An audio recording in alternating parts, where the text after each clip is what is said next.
तो इस वीडियो के अंदर हम आपको एक्सप्लेन करेंगे हम आपको जो है एक्सप्लेन करेंगे EC2 इंस्टेंस को, और इसी को कैसे हम लोग लॉन्च कर सकते हैं AWS के अंदर। उसकी जो है नेक्स्ट वीडियो जो है वो भी आएगी यहाँ पे। तो सबसे पहले EC2 इंस्टेंस को समझा जाए तो ये अमेज़ॉन वेब सर्विसेज की मोस्ट पॉपुलर सर्विस है।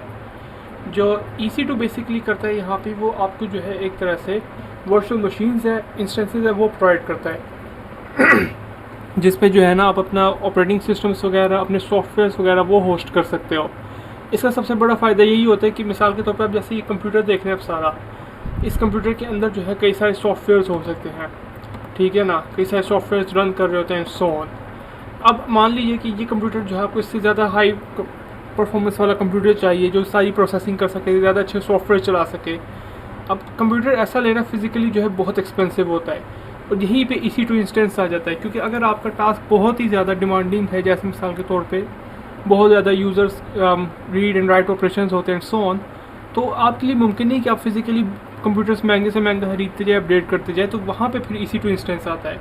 सिंपल लफ्ज़ों के अंदर वर्चुअल सर्वर्स अगर आपने चलाने हो अपने, यानी बेसिकली सारा डेटा मैनेज करना हो, ऑपरेटिंग सिस्टम चलाना हो, तो इसके लिए EC2 जो है बेस्ट है।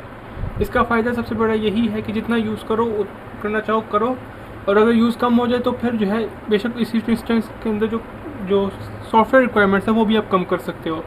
और सबसे बड़ा फ़ायदा ही इसका यही है कि जितना आप यूज़ करते हैं उसका उतना ही पे करोगे।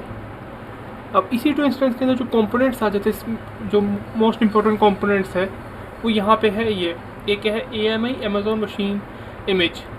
तो बेसिकली ये है क्या, क्योंकि जब हम कोई भी वर्चुअल सर्वर चलाएंगे, जैसे EC2 को चलाएंगे, तो उसके लिए हमें पहले स्पेसिफाई करना ज़रूरी है कि हम किस ऑपरेटिंग सिस्टम के बेस पे चलाएंगे। क्या वो लिनक्स होगा, मैक होगा या विंडोज़। उसके लिए जो है ना अमेज़ॉन ने जो है आपको इमेजेस प्रोवाइड की होती हैं, यानी विंडोज़ की इमेज, मैक की इमेज एंड सो ऑन, जिसको यूज़ करते हुए जो है ना आप अपने वर्चुअल सर्वर यूज़ कर सकते हैं। फिर जो नेक्स्ट चीज़ आती है वो है इंस्टेंस टाइप। अगर मैं आपको यहाँ पे शो कर सकूँ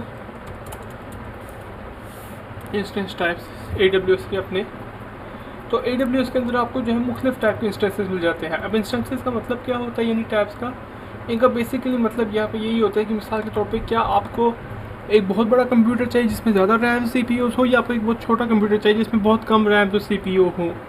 अब ये डिपेंड करता है कि आपका टास्क ज़्यादा मेमोरी डिमांडिंग है, ज़्यादा परफॉर्मेंस डिमांडिंग है, सो ऑन।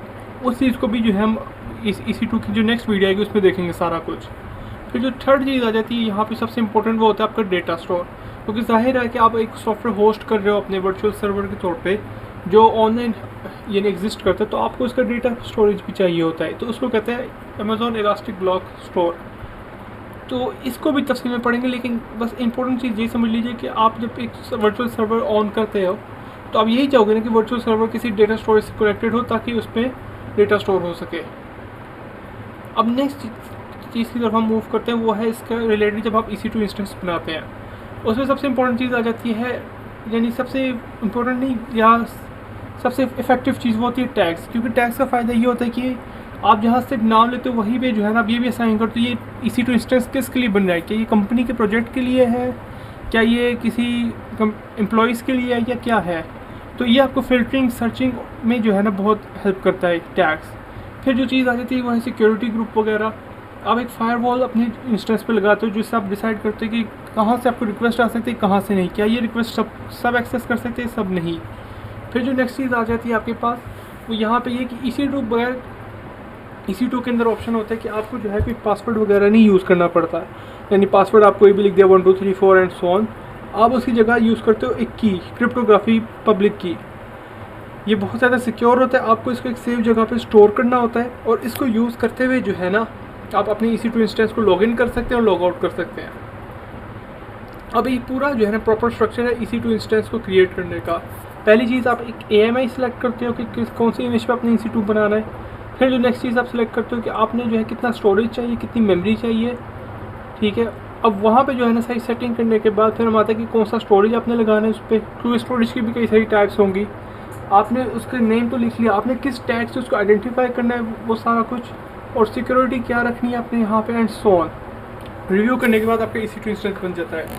नेक्स्ट वीडियो के अंदर हम आपको शो करेंगे किस तरह EC2 इंस्टेंस सारा बनाते हैं।